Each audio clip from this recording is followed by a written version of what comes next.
के लोग आज भारत देश में नहीं रहते हैं। तो इसलिए ये खुशी की बात है आज इस मंच के माध्यम से चंद्रवंशी समाज के बिहार, उत्तर प्रदेश, बिहार और झारखंड के लोगों को एकजुट होने का अवसर मिला है। लेकिन मैं एक संदेश देना चाहूंगा कि अपने समाज को अगर बचा के रखना है तो आपको अपनी ऐतिहासिक चीजों को, ऐतिहासिक धरोहरों को साझा करना है। जो बच्चे यूपीएससी, जेएसएससी की तैयारी करते हैं, आपके सिलेबस में पढ़िएगा, पिटारी का जिक्र होता है। 1850 में पिटारी का जिक्र होता है। आज भारत देश में एक भी पिटारी नहीं है। इसलिए आप वर्तमान में आपकी क्या चिंता है, आप अपने समाज को जीवित रखने के लिए वर्तमान में कितना चिंतित है, ये आपकी समाज की आइडेंटिटी को, आपके समाज की पहचान को तय करता है। आज यही हड़प्पा सभ्यता से भारत को एक बड़ी पहचान मिली है। कितने लोग हैं जो यहाँ हड़प्पा सभ्यता के बारे में जानते हैं? मैक्सिमम लोग जानते हैं। यहाँ जितने लोग बैठे हैं सभी लोग जानते हैं हड़प्पा सभ्यता के बारे में। लेकिन क्या इसमें कोई एक व्यक्ति ऐसा है जो हमें बता देगा कि हड़प्पा की लिपि क्या थी? यानी सभ्यताएं, कई सभ्यताएं आए, कई सभ्यताएं चली गई, सब सभ्यताओं का उदय हुआ, कई सभ्यताओं का अंत हो गया। इसलिए आप जिस समाज से हैं, आपकी जो आइडेंटिटी है, आपकी जो पहचान है, उसे आपको बचा कर रखना होगा, तभी आप अपने समाज को जीवित कर सकते हैं। मैं अगर बात करूं तो कोयलांचल से मेरा संबंध होता है, और चूंकि मैं आज चंद्रवंशी समाज के एक विशाल कार्यक्रम में आया हूं, तो मैं पाता हूं कि इन लोगों का जो बसबसा है कोयलांचल में, बागमारा की बात करें, गोधर की बात करें, लोयाबाद की बात करें, एकला की बात करें, या खटमुंडा की बात करें, या हरिणा की बात करें, मैक्सिमम इनका जो बसबसा है कोल क्षेत्र। कोल क्षेत्र में जब हम लोग बसते हैं तो हमारे पास सबसे बड़ा संकट आता है अपनी भूगोल को बचाना। आप सभी जानते हैं हर किसी का इतिहास है, हर किसी की संस्कृति है, लेकिन उससे कई ज्यादा महत्वपूर्ण आपका भूगोल होता है। यदि आपके पास आपका भूगोल नहीं है, भूगोल यानी जमीन का टुकड़ा, तो आप इतिहास को नहीं सजा सकते हैं, न संस्कृति को बचा सकते हैं। इसलिए आपको सबसे पहले अपने जमीन के टुकड़े भूगोल को बचा के रखना। मैं ये झारखंड के परिप्रेक्ष्य में कह रहा हूँ, क्योंकि बहुत सारे मेरे अभिभावक जो धनबाद के माननीय सांसद बिहार के कई जिलों से आए, तो हो सके वहाँ की क्या परिस्थितियां हैं। मैं एक साधारण सा छोटा सा नन्हा बालक हूँ, मैं अपनी जो बाणी कह रहा हूँ ये झारखंड के परिप्रेक्ष्य में कह रहा हूँ। आप कहाँ से आते हैं? चंद्रवंशी समाज के लोग अपने आप को भगा लें। आपकी बहुलता कहाँ है? कोयलांचल के क्षेत्र में, आप गोधर में हैं, आप खटमुंडा में हैं, आप बागमारा में हैं, आप धर्माबाद में हैं, आप महोदा में हैं, आप इन क्षेत्रों में हैं जहाँ सबसे बड़ी चुनौती आपका भूगोल होगा। और याद रखिएगा, कोई भी इतिहास, कोई भी संस्कृति बिना भूगोल के स्थापित नहीं हो सकती। जब हम समाज की बात करते हैं तो समाज के लिए हमारा योगदान होना चाहिए। आज अगर बात करें तो मैं बहुत बड़ी बात करूं या आपकी बात करूं या किसी की बात करूं, आज अगर एक सबसे बड़ी समस्या है तो मैं कहीं ना कहीं शराब। आज यदि हम अपने समाज के उत्थान के बारे में सोचते हैं, आज अगर हम समाज के नाम पर एकजुट होते हैं तो हमारा प्रयास होना चाहिए। आज वकील चाचा बोल रहे थे कि समाज में जो कुरीतियां हैं उनको दूर करने का प्रयास होना चाहिए। मैं चूंकि पिछले 2 सालों से झारखंड में सभी जिलों में आवागमन करता हूँ, आंदोलन करता हूँ, झारखंड की झारखंडियत पर बात करता हूँ, लगातार आंदोलन करता हूँ, तो मुझे एक चीज कॉमन नजर आई कि झारखंड में सभी समाज की अगर बात करें तो मैं सबसे बड़ा अगर दुर्गुण पूछें तो शराब का सेवन है। मैं एक छोटा सा उदाहरण देना चाहूंगा। अभी मैं अगर इस भीड़ में जितने भी लोग उपस्थित हैं, मैं छोटा सा सवाल करूंगा कि यदि आप कभी 1-2 चक्का के वाहन में कहीं जा रहे हैं, साथ में आपका भाई, आपकी अर्धांगिनी कोई भी हो सकती है, तो मान के चलिए आप राजगंज से धनबाद का सफर कर रहे हैं, क्योंकि हमारे दीपक भाई राजगंज से हैं। तो यदि मान के चलिए राजगंज में इनके वाहन में जो 2 पहिया का वाहन है, अगर वो पेट्रोल जवाब दे देता है और बगल में इनके डोमनपुर में क्रॉसिंग दिखता है, लेकिन बदले में इनको पेट्रोल भरने के लिए बरवड्डा तक का सफर तय करना होगा, पैदल चलना होगा, गाड़ी को धकेलना होगा, तो दीपक भाई सामने मैं ही सवाल करता हूँ कि ऐसी परिस्थिति में आप क्या करेंगे?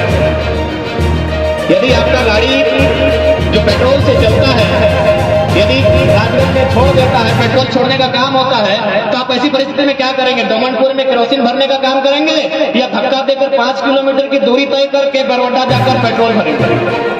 जाहिर सी बात है पेट्रोल भरेंगे। क्यों पेट्रोल भरेंगे? क्योंकि ये सबको नॉलेज है कि ये जो 2 चक्का का गाड़ी है इसमें पेट्रोल ही डाला जाता है। यदि पेट्रोल डालेंगे तो ही ये गाड़ी माइलेज देगी और तो ही ये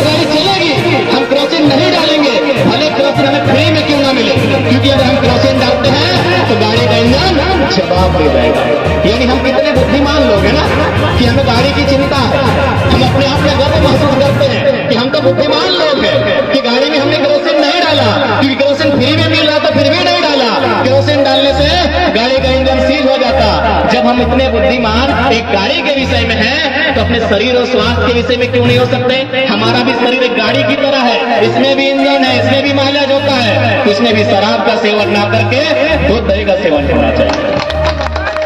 आपको गाड़ी की चिंता है, आप अपने जीवन काल में 10 गाड़ी खरीद सकते हैं, 10 से ज्यादा खरीद सकते हैं, लेकिन आपको उस गाड़ी की चिंता इसमें केरोसिन नहीं डालना चाहिए। लेकिन आपको अपने शरीर की चिंता नहीं है, इसमें आप लगातार केरोसिन डाल रहे हैं, तो पैसा लगा के डाल रहे हैं। इसलिए सामाजिक उन्नति की अगर बात करते हैं तो वही समाज उन्नत माना जाएगा जो स्वस्थ समाज होगा, जो समाज सफल होगा, जो समाज सफल होगा वही समाज उन्नत माना जाएगा। और सबसे महत्वपूर्ण बात, हमें एक दूसरे को परस्पर सहयोग करना होगा, सहयोग हर प्रकार से करना होगा। जैसे अगर बात करें आज के दौर में, ये मॉडर्न जमाना है, ये मॉडर्न भारत है, अगर आज के दौर की हम बात करें तो सबसे प्राथमिकता आती है धन बल की आती है। हम पढ़ने जाए, हम रोजगार के लिए जाए, हम शिक्षा के लिए जाए, स्वास्थ्य के लिए जाए, तो ऐसे में मैं सभी समाज के प्रबुद्ध जनों से कहना चाहूंगा, यदि आप योग्य हैं तो अपनी बचत का कुछ हिस्सा अपने समाज की उन्नति के लिए लगाएं। आप किसी समाज से हैं, चंद्रवंशी समाज से अथवा अन्य समाज से, क्योंकि अन्य समाज के लोग भी आए हैं, तो मैं आपको एक संदेश देना चाहूंगा कि आप अपने जो भी धन अर्जन करते हैं उसका कुछ हिस्सा अपने समाज की उन्नति के लिए लगाएं। क्योंकि एक बात सीधा है, आप लाख धन कमा लें, धन का 3 ही रूप होता है। क्योंकि हमसे आयु में बड़े बड़े प्रबुद्ध लोग बैठे हैं, लेकिन मैं फिर भी अपनी विवेक और बुद्धि के अनुसार कहना चाहूंगा कि धन का 3 रूप होता है। पहला होता है कि आपने जितना धन कमाया है उसका उपयोग कीजिए। आपने जितना धन कमाया है, आप अरबपति हैं, करोड़पति हैं, उससे भी बड़े हैं, डज नॉट मैटर, आपने जितना भी धन कमाया है उसका उपयोग कीजिए, उपभोग कीजिए, और नहीं तो फिर दान कीजिए, और नहीं तो नष्ट हो जाएगा। ऐसा चौथा रूप धन का नहीं होता। आप प्रबुद्ध लोग हैं, अगर आपके पास जानकारी है तो बताइएगा। 3 ही रूप होता है धन का। क्या? कि आपने जो भी पैसा कमाया है उसको यूज में लाइए। आप गाड़ी खरीदते हैं, जमीन खरीदते हैं, मकान बनाते हैं, बच्चों को पढ़ाते हैं, बेटी का विवाह करते हैं, जो भी करते हैं इन्हें यूज करते हैं। और दूसरा क्या?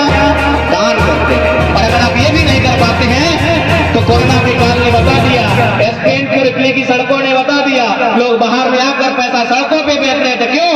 न कोरोना की महामारी से वो पैसा भी उनको बचा नहीं पा रहा था।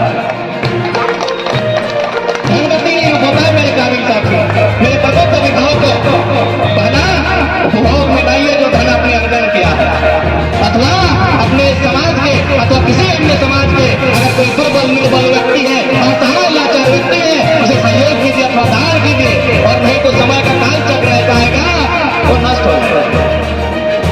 आज किसी भी सम्राट को देख लीजिए, सिकंदर से लेकर सम्राट अशोक से चंगेज तक चले जाइए, आज किसी का साम्राज्य नहीं रहा है। इसलिए समय के अनुसार चलिए।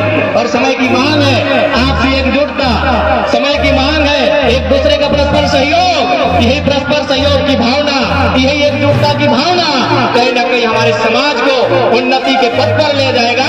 और इसकी मैं कामना करता हूं और आपसे अनुरोध करता हूं। चूंकि कहने को बातें बहुत सारी हैं, लेकिन मुझे अनुभव हो रहा है और मुझे यह आभास हो रहा है कि बहुत सारे वक्ता आए हैं जो हमसे आयु में बड़े हैं, जो हमसे विवेक रखते हैं, वे काफी अन्य राज्यों से चलकर आए हैं। अतः मैं ज्यादा ना कहते हुए मैं कम शब्दों में यही कहना चाहूंगा कि समाज सफल तभी होता है जब उस समाज के लोग शिक्षित होते हैं, जब उस समाज के लोग स्वस्थ रहते हैं। और विशेष बात, सभी वक्ताओं ने नारी की बात कही, मैं भी कहना चाहूंगा, डॉक्टर भीमराव अम्बेडकर भी कहते थे कि मैं किसी समाज की उन्नति उस समाज के पुरुषों द्वारा की गई उन्नति से नहीं आंकता हूं, मैं किसी भी समाज की उन्नति उस समाज की गई स्त्रियों की उन्नति से नापता हूं। इसलिए स्त्रियों का अहम योगदान है। आप आधी आबादी है, आपको अपनी आधी आबादी का महत्व को समझना होगा और अपने समाज की उन्नति के लिए, अपने राष्ट्र की उन्नति के लिए, अपने राज्य की उन्नति के लिए आपको भी अपना महत्वपूर्ण भूमिका का निर्वहन करना होगा। आज चूंकि हम लोग सभी कहीं ना कहीं मिडिल क्लास फैमिली से आने वाले लोग हैं और हमारे बहुत उत्तरदायित्व होते हैं, बड़े बड़े सपने होते हैं। इसलिए हम बहुत सारी अपने हालात, अपने मजबूरियों को कहीं ना कहीं ढककर अपने बच्चों को आगे बढ़ाने के लिए बहुत संघर्ष करते हैं। ऐसे में चाहिए हर एक समाज को उनके साथ खड़ा होना चाहिए। आज अगर हम समाज की बात करें तो बहुत सारे समाज में बाल विवाह, दहेज आदि प्रथाएं चलती हैं। इनमें जैसे जैसे शिक्षा का स्तर बढ़ेगा इनमें रोक लगनी चाहिए।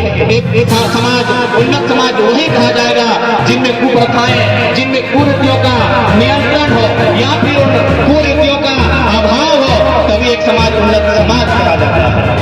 अतः विशेष ज्यादा नहीं कहते हुए अन्य राज्यों से, अन्य जिलों से भी वक्तागण आए हैं।